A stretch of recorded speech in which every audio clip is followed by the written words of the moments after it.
मानव जीवन का सर्वोत्कृष्ट फल भगवत गुणगान, भगवत स्मरण का आनंद हम सभी भगवान श्री कृष्ण की दिव्य मधुर लीलाओं के माध्यम से प्राप्त कर रहे हैं।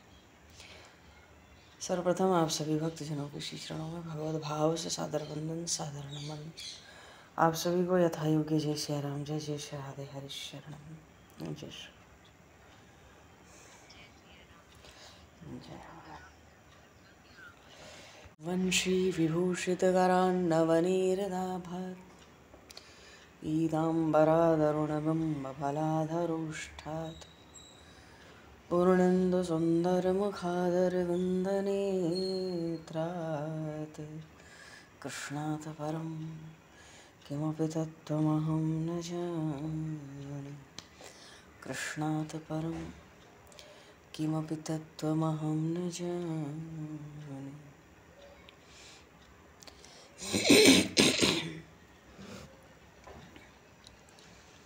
पूर्व प्रसंग में गोपियों ने गोपी गीत आरंभ किया। रास की लीला में भगवान का वियोग हुआ। गोपियों का चित्त अत्यंत कातर हुआ। श्रीमद् भागवत महापुराण में श्री सुखदेव जी महाराज राजा परीक्षित को कथा सुनाते हुए कहते, गोपियों ने गीत गाया, अजयतिथिधिकं जन्मना व्रजः श्रयत इंदिरा शश्वदत्रहि द्वैत दृश्यताम दीक्षुतावकाश त्वदीधृतास्वरस त्वां विचिन्वय। गोपियाँ इतनी भाव विभोर हो गई उन श्री कृष्ण को देखने के लिए। वृक्ष से, बेल से, फूल से, फल से पूछती भी हैं और सब में उनको पीछे श्री कृष्ण दिखाई भी देते हैं। इसलिए दृढ़ विश्वास है हमारे श्री कृष्ण हमें छोड़कर कहीं गए नहीं। वो हमारे ही बीच में, छोड़कर जा सकते ही नहीं। बात यह है कि इन गोपियों की जो प्रेम लक्षणा भक्ति है वो ऐसी दिव्य है कि उन्हें घर बैठे ही भगवान की प्राप्ति हो गई। घर बैठे ही प्रभु से साक्षात्कार हो गया। वैसे भी भागवत ग्रंथ कभी ये नहीं कहता घर छोड़ो। परमात्मा की प्राप्ति के लिए घर छोड़ो, ये भागवत ग्रंथ कभी नहीं कहता। घर में रहें तो पाप ना करें। घर में अगर हम अपना मन लगाए हैं तो ये पाप है।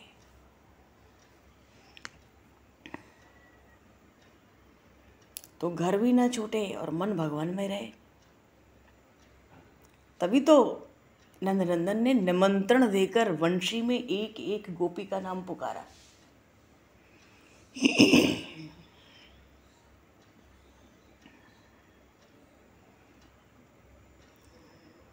और श्रीमद् भागवत तो भगवान श्री कृष्ण का नाम स्वरूप ही है। जगत में भगवान ने अपना रूप छिपाया है पर नाम प्रकट करके रखा है। सबसे पहले भागवत की कथा सुखदेव जी ने गंगा के किनारे की। भगवान व्यास भगवान श्री कृष्ण के ही ज्ञान स्वरूप हैं। अपने स्वरूप का सबको ज्ञान कराने के लिए उन परमात्मा ने व्यास जी का रूप धारण किया। और भागवत का तो फल ही है कि अपने अंदर उन भगवान श्री कृष्ण का दर्शन कर लेना, भगवान का साक्षात अनुभव हो जाए। ये श्रीमद् भागवत महापुराण का फल है। श्रीमद् भागवत एक दर्शन शास्त्र है। भागवत पुराण तो है, ये शास्त्र भी है। और भागवत का श्रवण करने के बाद निश्चित ही मनुष्य का स्वभाव सरल हो जाता है। परमात्मा के दर्शन होते हैं क्योंकि भागवत पुराण हमारी दृष्टि को दिव्य बनाता है। धीरे धीरे हमारे मन को स्वच्छ निर्मल बनाता है। इसलिए उन भगवान के दर्शन करने का सरल साधन है भागवत। और उसमें भी दसम स्कंद भगवान श्री कृष्ण की लीलाएं, हृदय है भागवत का। और भागवत स्वरूप ही है भागवत। उसको पढ़ें सुने, भगवान की प्राप्ति होती है। भगवान से अलग हुए, अनंत काल से अलग हुए जीवों को भगवान श्री कृष्ण के सामने लाने के लिए व्यास जी महाराज ने भागवत की रचना की। भागवत एक प्रेम शास्त्र है और भागवत की कथा सुनने के बाद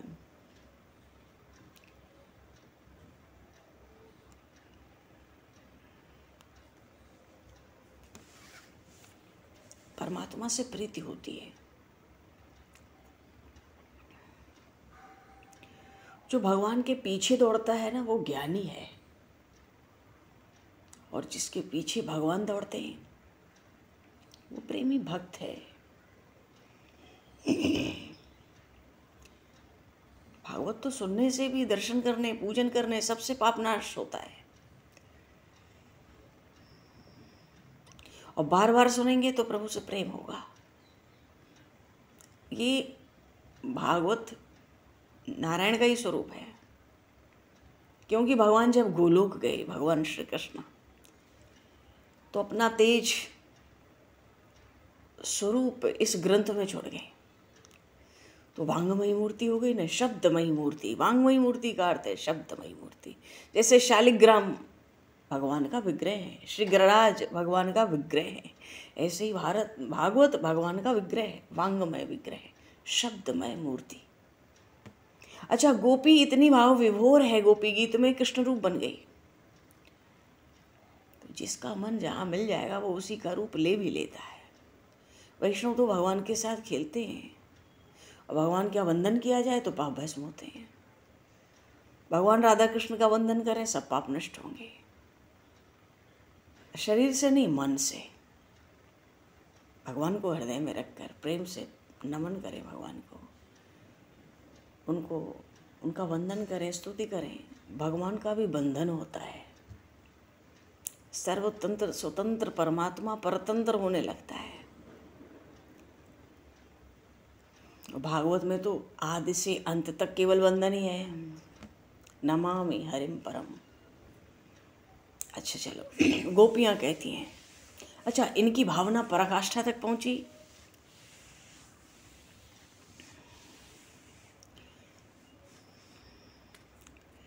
जिसके मन में भगवान से मिलने की तीव्र उत्कंठा होती है, वही तो गोपी है।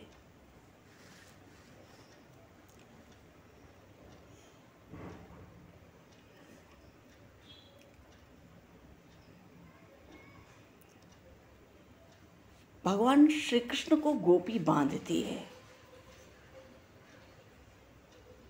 पहले तो श्री कृष्ण गोपी को बांधे हैं अपने प्रेम के बंधन में, और फिर ये गोपियाँ प्रेम से श्री कृष्ण को बांधती हैं। अच्छा, अगर मन से भी हम भगवान का जिनका ध्यान करते हैं, अगर हम मन से भी उनका स्पर्श करें तो हृदय कैसा पिघलता है। तो जिन ब्रजवासियों ने, इन्होंने तो प्रत्यक्ष भगवान के श्रीअंग का स्पर्श किया, कितना आनंद हुआ होगा। गोपियों का ब्रह्म संबंध तो हुआ ही।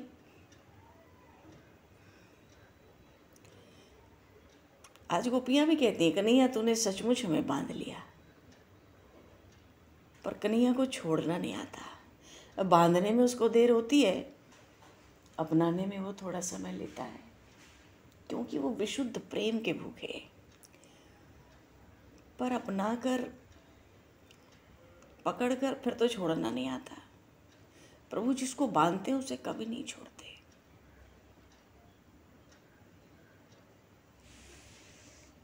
उसे प्रभु अपने पास ही रखते हैं।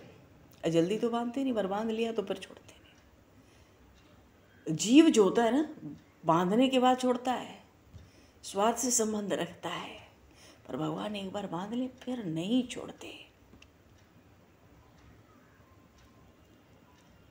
क्योंकि श्री कृष्ण बांके के संग बांके हैं, योगी के साथ योगी हैं, और भोगी के साथ भोगी हैं, बालक के साथ बालक, सन्यासी के साथ सन्यासी, सबके साथ ही तो मिल जाते हैं।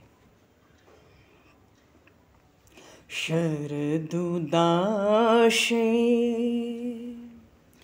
सानुकूले साधु जात सत सरसी जोदर श्री मुषाद सूरत नाथ ते शुल्क दासिका वर देवे न तो नेह किम वदः। शरद ऋतु तो है ही पूर्णिमा की रात्रि को, शरद का पूर्णिमा, शरद का चांद है।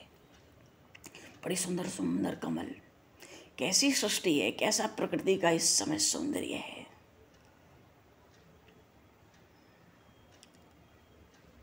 गोपियां सेवा के लिए भगवान की शरण आ गई। पहले तो श्लोक में भगवान की गोपियों ने प्रशंसा की। क्यों? अरे सबसे पहले आप कहाँ विराजते हैं?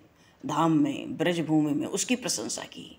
जयति तेदिकम जन्मना ब्रज, आपके प्रकट होने से ब्रज की इतनी महिमा हो गई। ये तो पहले ही सुंदर था, पर आपके आने से ब्रज की शोभा और बढ़ गई। अरे अब तो हमारा वैकुंठ से, ब्रज वैकुंठ से भी अधिक सर्वांग सुंदर हो गया है। गोपियाँ तो कहती हैं ब्रज प्यारा, अरे वैकुंठ नहीं जाना, हमें तो यही प्यारा है, हमें कभी वैकुंठ नहीं जाना।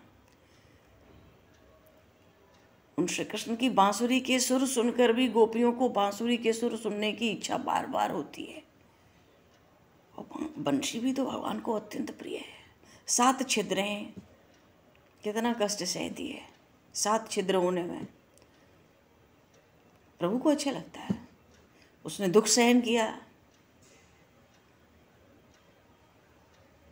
वो तो बंशी कहती है मैं कोमल हूं, तो जिसका हृदय कोमल होगा, खाली होगा, वही प्रभु को प्रिय होगा। बंशी कहती मैं अपना स्वर कभी नहीं निकालती, बजाने वाला निकालता है। मैं अपनी इच्छा से कभी नहीं बोलती, पर वो बंशी बजे तो देवता हो, चाहे हिरण हो या नाग हो, सबको आनंद होता है। बहुत से गुण देखकर ही तो उस बंशी को भगवान ने अपनाया होगा।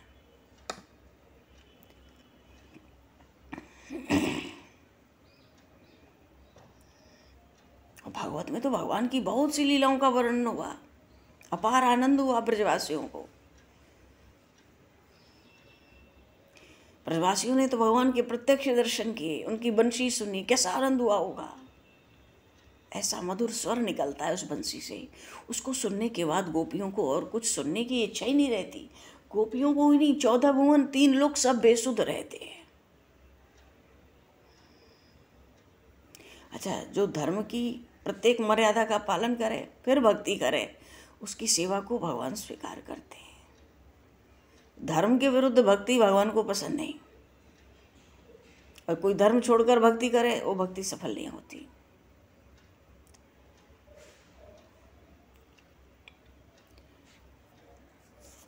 चलो जी, पंचम पुरुषार्थ है प्रेम, और ये प्रेम लक्षणा भक्ति।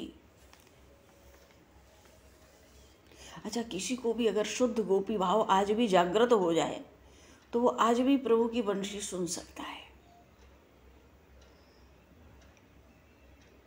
कोई साधारण तुच्छ प्राणी हो तो गोपी भाव की कथा क्या करें, क्या सुने, ये तो वही जाने सो जाने। और भगवान श्री कृष्ण की तो लीलाएं ऐसी हैं, स्त्री पुरुष के शरीर की भी शुद्ध नहीं रहती मेरा स्वरूप क्या है, क्योंकि भगवान ही आनंद स्वरूप है। उन आनंद स्वरूप परमात्मा का चिंतन होगा तो आनंद ही होगा। उस आनंद में ज्ञान नहीं रहता, वो आनंद ज्ञान से बहुत ऊपर होता है। तभी तो ज्ञान का फल है ब्रह्मानंद, और भगवान की सगुण भक्ति का फल है परमानंद।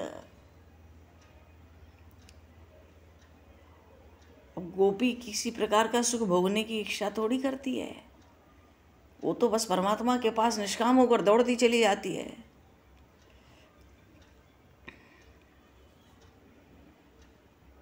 अगर भगवान श्री कृष्ण का कोई कल्पना का हम स्वरूप बना लें और उसी का चिंतन करें, और वो भी चिंतन करते करते कोई प्राण त्याग दे, तो उस योगी को भी मुक्ति मिलती है। और इन गोपियों ने तो साक्षात उनके दर्शन किए।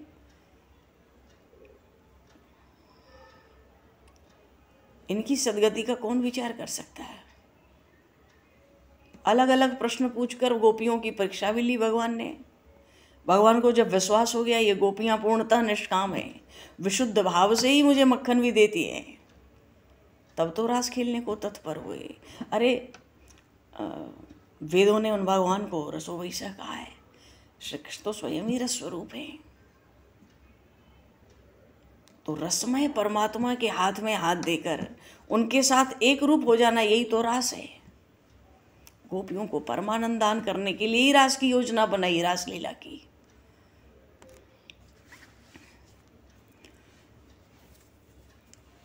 गोपियों ने भगवान की सब लीलाओं का चित्रण किया।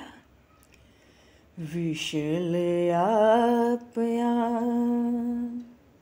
व्याल राक्षसा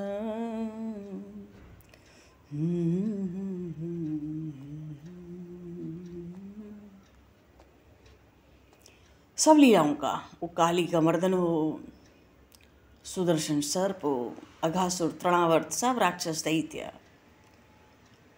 गिरिराज धरण लीला, माखन चोरी लीला, व्योमासुर का वध, सब सब। क्योंकि गोपियां ये कहना चाहती हैं, अरे ओ कृष्ण, इन सब से, ब्रज की सब आपदा, संकट से, भय से, विपत्ति से आपने हमारी रक्षा की, अब कहाँ चले गए। अच्छा, कात्यायनी, भगवती कात्यायनी का इन्होंने व्रत किया, पति रूप से प्राप्त करने के लिए तो कर रही थी, पर ये परमात्मा ऐसा पति की लौकिक नहीं है, लोकातीत है। प्रभु को प्राप्त करने के बाद जीव को और कोई मालिक बनाने की, कोई स्वामी बनाने की इच्छा हो ही नहीं सकती।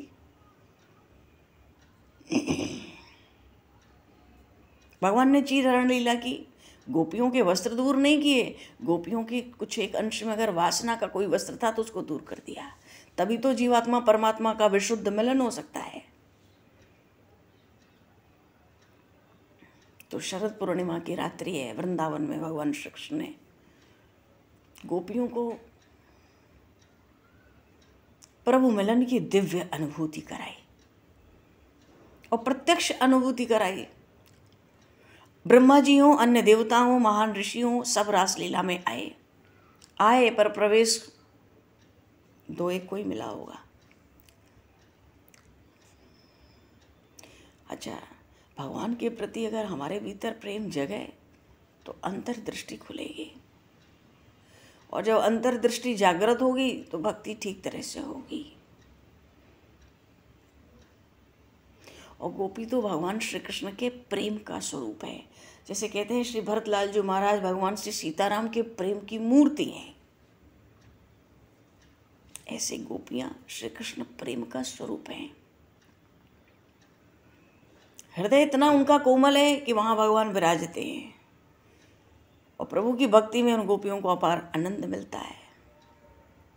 तो बार बार अपनी रक्षा के लिए उनसे प्रार्थना करती हैं, खूब ध्यान करती हैं, रक्षा के लिए ही तो बुलाती हैं। ऋषभ ते वयं रक्षिता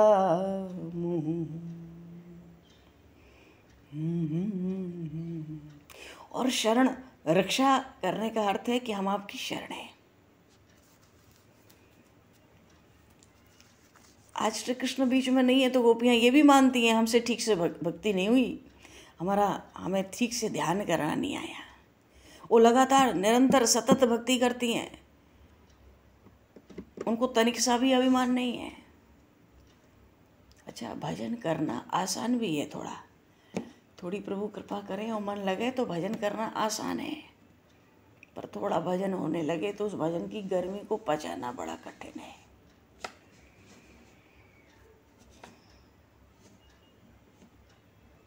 क्योंकि कितना भी बड़ा भगवान भजनानंदी हो, हाँ, कितना भी बड़ा रसिक हो, प्रेमी बन जाए, अगर वैष्णव अपराध बनेगा। भगवान ने इसी रास के प्रसंग में गोपियों से कहा है, उबला हुआ चना है या सेका हुआ चना है तो क्या फिर वो बो देंगे तो अंकुरित होगा? नहीं होगा, उसकी बीज शक्ति नष्ट हो जाती है। लेकिन रास लीला के प्रसंग में भगवान ने गोपियों से कहा, प्रायो कोई इतना भजन करे कि कर्म के बीज का नाश हो जाए, तो उसका आने जाने का चक्कर मिट जाए, लेकिन प्रायो संभव है, कुछ और भी बात है। उतना भजन के बाद भी संसार में आना पड़ सकता है अगर जीव वैष्णव अपराध से न बचे। चलो प्रसंग आगे आएगा। अच्छा, तपस्या भी तो मनुष्य शरीर से होती है, कोई देवता या पशु थोड़ी तपस्या करते हैं। और जो तप नहीं करता उसका पतन होता है। सत्य बोलना, नियम का पालन करना, किसी का हृदय न दुखाना, सबकी सहायता करना, ये सब तप ही है, ये सब तप के ही अंश हैं, तप के अंश है। बद्रीनारायण में भगवान ने खुद ही तप किया, खुद ही वहाँ के तपस्वी हैं। हिमालय में भगवान शंकर तप कर रहे हैं, नारायण भी तप कर रहे हैं।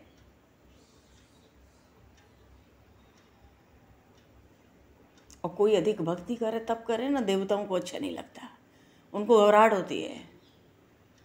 देवराज इंद्र सोचते हैं लगातार भक्ति करेगा तो मेरे सिर पर पैर रखेगा, प्रभु के धाम जाएगा, क्रोध आता है। भगवान श्री कृष्ण की लीला में विघ्न डाला था, गोवर्धन लीला में। तभी तो गोवर्धन लीला भगवान की ज्ञान और भक्ति बढ़ाने वाली लीला थी। कोई अत्यधिक भक्ति करे तो इंद्र को ईर्ष्या भी होने लगती है, बढ़ने लगती है। उनको लगता है मुझसे आगे बढ़ रहा है तो परम धाम जाएगा। अब भगवान तो एक ही है, जिसकी जैसी रुचि होती है वैसा शरीर बना लेते हैं। अब राम जी हाथ में बांसुरी ले लें तो भगवान श्री कृष्ण का दर्शन होगा कि नहीं होगा? भगवान जैसा रूप लेते हैं वैसा दर्शन। अब भगवान राम बागंबर पहने तो शिव जी का उनमें दर्शन होगा कि नहीं होगा? देखो, महाशिवरात्रि आ रही है, 24 को तो एकादशी है, पर 26 की महाशिवरात्रि है। महाशिवरात्रि महान पर्व तो है ही, तप करने का बहुत बड़ा दिन है, सबसे बड़ा दिन है पूरे वर्ष का तप करने के लिए। ये व्रत कठिन से कठिन होना चाहिए, निर्जल या जल पर या फल पर, उसके आगे तो गति होनी नहीं चाहिए। जैसे चले, जैसा समय हो, जैसी परिस्थिति हो, जैसी शरीर की अवस्था हो। और रात्रि जागरण, इस व्रत का नाम ही रात्रि है, यही एक व्रत है जिसके नाम में ही रात्रि लगा है, महाशिवरात्रि। तो रात्रि जागरण ऐसा कि बिल्कुल पलक न झपके। हाँ, चारों पहर में भगवान का पूजन होता है, भगवान शिव का। 6 से 9 के बीच में रात्रि में दूध से, 9 से 12 के बीच में दही से अभिषेक, 12 से 3 के बीच में घी से अभिषेक, और 3 से सुबह 6 के बीच में शहद से अभिषेक। चारों पहर में अभिषेक और पूजन होता है, इसलिए ये महारात्रि है, महाशिवरात्रि। और इस एक व्रत को तप के रूप में कर लिया जाए, भगवान शिव संतुष्ट होते हैं। और भगवान शिव यदि संतुष्ट हो गए तो भगवान की भक्ति मिलेगी, भगवान का प्रेम मिलेगा, और नहीं तो नहीं मिलेगा। वो भक्ति किसी को नहीं मिलेगी, वो प्रेम किसी को नहीं मिलेगा। हम करते रहेंगे, सफलता के आसपास घूमते रहेंगे। भगवान राम ने स्वयं कहा, अवधवासियों को उपदेश देकर राम गीता में, और एक गुप्त मत सब ही कहूँ कर जोर, शंकर भजन बिना नर भगति न पावई मोर। तो भगवान शिव की भक्ति कैसे की जाए? अब हमारे इष्ट अगर राम श्याम हों तो हम सोचेंगे भैया भगवान शंकर को कितना समय देना है, कितना समय देना है, क्योंकि हे प्रभु आपकी उतनी, मतलब आप हमारे इष्ट स्वरूप तो नहीं हो, पर हमारे इष्ट को प्रसन्नता ही आपकी प्रसन्नता से होगी। तो आपको कैसे समय दें, क्या भक्ति करें, क्या उपाय करें कि आप प्रसन्न हो जाओ?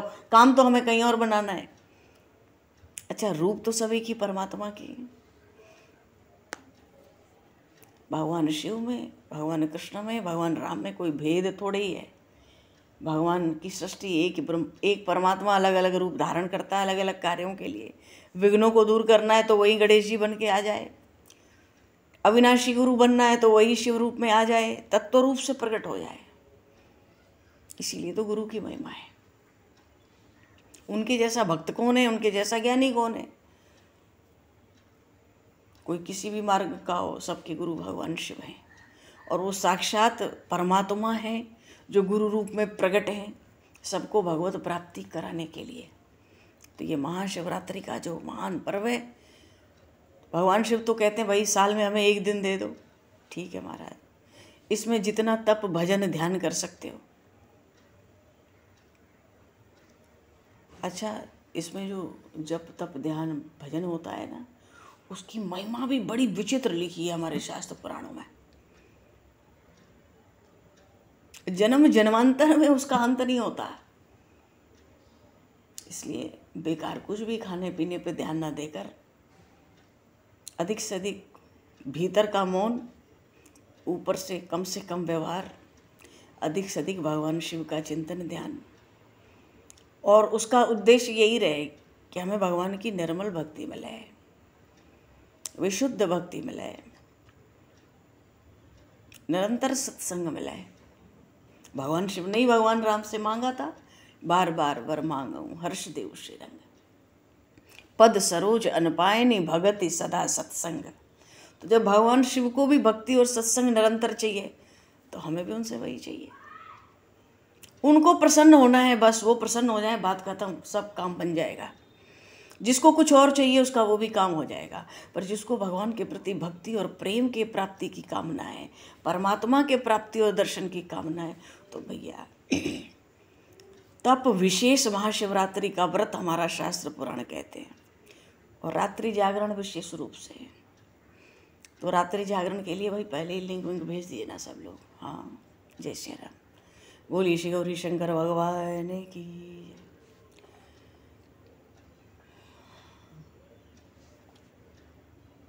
राधे और कृष्णचंद्र भगवान की जय। हाँ,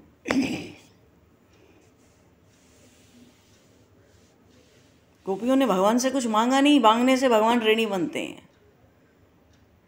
गोपियों की भक्ति निष्काम है, इसलिए भगवान गोपियों के ऋणी हो गए। गोपी गीत में गोपियां भगवान को कहती हैं,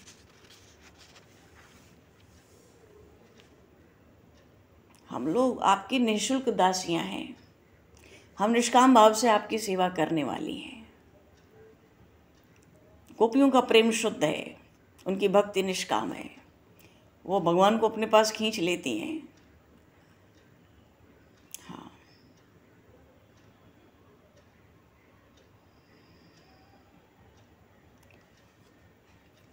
भक्ति का मार्ग ऐसा है कि यहाँ व्यवहार और परमार्थ अलग नहीं होता। परमार्थ किसको कहते हैं? जो हमारे जीवन का परम ध्येय है उसको परमार्थ कहते हैं। प्रभु हर समय आपका चिंतन हो, हमारा हर कर्म आपकी पूजा हो।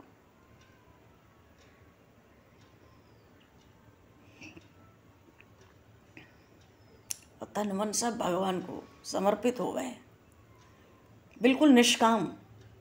उन्हीं भगवान के चरणों में हमारा अभिमान मिट जाएगा। फिर गोकुल में असंख्य गोपियां रहती हैं, पर अधिकारी गोपी ही रासलीला में भाग ले सकती है। न खल गोपिका नंदनो भवान। हाँ, गोपियां तो कहती हैं आप यशोदा जी के पुत्र हो, सो बात नहीं है कि बस आप उन्हीं के पुत्र हो। अरे आप सब प्राणियों की अंतरात्मा हो, उनकी अंतरात्मा के दृष्टा हो, अंतःकरण के भावों को देखने वाले अंतर्यामी हो। ब्रह्मा जी ने आपसे प्रार्थना की थी, इसलिए आपने विश्व की रक्षा के लिए यदुवंश में आप प्रकट हुए। उनके हृदय सिंहासन पे हर तरह से श्री कृष्ण विराजमान है। भगवान की एक एक लीला का वो चिंतन करती हैं, तन्मय हो जाती हैं। और जो भगवान की लीला में तन्मय हो जाए उसको जीते जी मुक्त समझो। मरने के बाद नहीं, मरने से पहले मुक्ति, जीते जी मुक्ति, इसी देह और इन्हीं आंखों से मुक्ति। गोपियों को भगवान की लीला कथाओं में तन्मयता हो जाती है। सब काम घर का करती हैं पर कन्हैया को भूलती नहीं।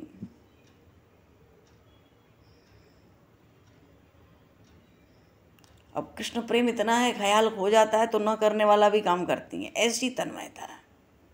तभी तो रासलीला में गोपी और कृष्ण एक हो गए। क्योंकि गोपियों का प्रेम इतना बढ़ गया था कि वो गोपी न रह के श्री कृष्ण रूप हो गई। तो जीवात्मा, विशुद्ध जीव और परमात्मा का जो दिव्य संगम है, इस संगम की लीला ही रास लीला है।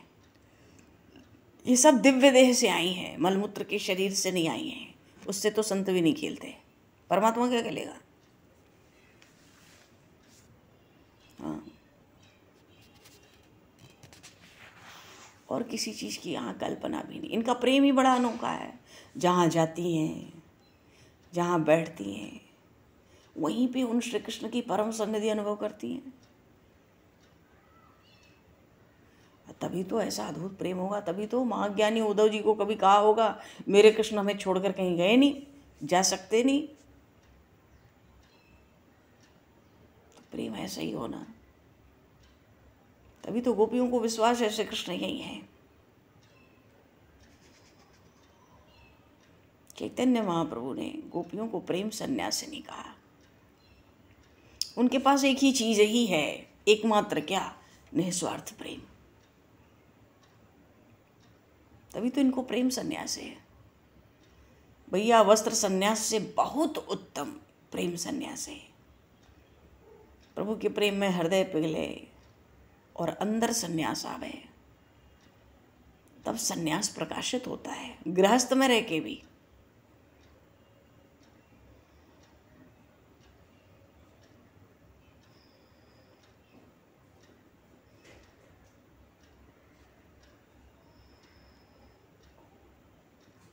गोपियाँ उन भगवान श्री कृष्ण में काम भाव रखकर सतत उन श्री कृष्ण का चिंतन कर करके निष्काम बन गई थी।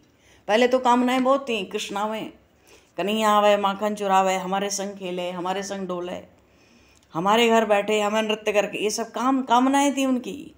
पर इतनी कामनाएं थी, निरंतर ध्यान से वो सब उन कामनाओं के साथ कब पूर्णतः निष्काम हो गई।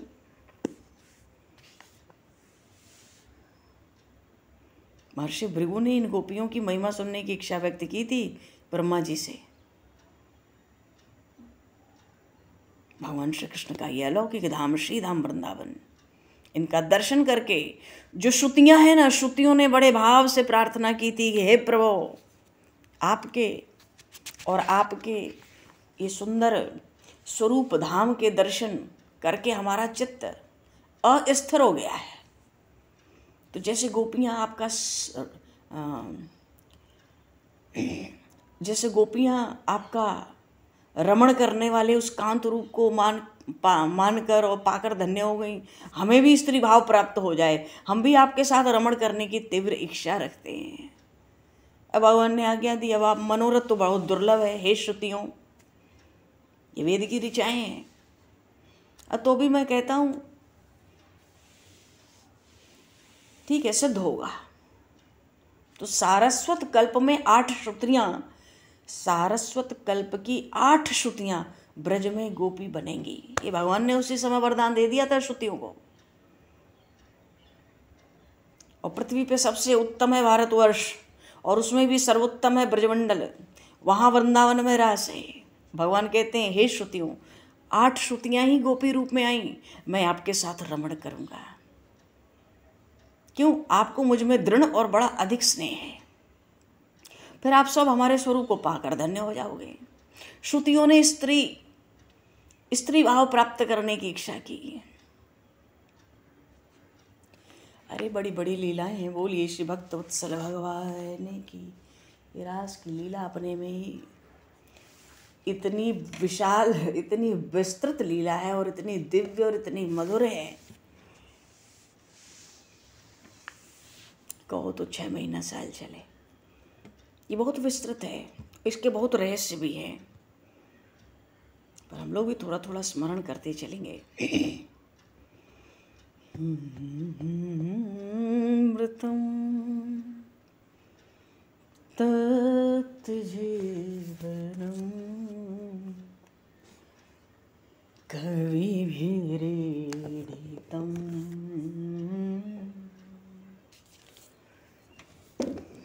कल्मषापहम्। कोई कल्मश बचता नहीं है भगवान के लीला कथाओं का श्रवण करने से। चित्त अंतःकरण धीरे धीरे जीव का निर्मल हो जाता है। अगर विशुद्ध उद्देश्य हो तो भगवान अवश्य कृपा करते हैं, क्योंकि भगवान में बड़ी दयालुता, बड़ी कृपालुता है। जीव भगवान को प्राप्त हो जाए, इसके लिए तो भगवान ने अनंत सृष्टि में इतनी व्यवस्था बना के रखी है। कैसे भी मेरा अंशी जो जीव है मेरे पास आवे लौट के, आना चाहिए, वो मेरा है। इतनी व्यवस्थाएं हैं उसको लौटा के लाने के लिए। ये सब तो भगवान की कृपा ही है। पर भगवान अभी तो समय को दृष्टिगत करते हुए बोलिए श्री नंदन श्याम सुंदर भगवान की जय, श्री राम राजा सरकार की जय, श्री गौरी शंकर भगवान की जय। सब संतन की जय, सब भक्तन की जय, सतगुरुदेव भगवान की जय। भगवान समय को दृष्टिगत करते हुए आज यहीं पर वाणी को विराम, वाक्य पुष्पांजलि प्रभु के श्री चरणों में सादर समर्पित। आप सभी को भी यथा योग्य जय सिया राम, जय जय श्री राधे।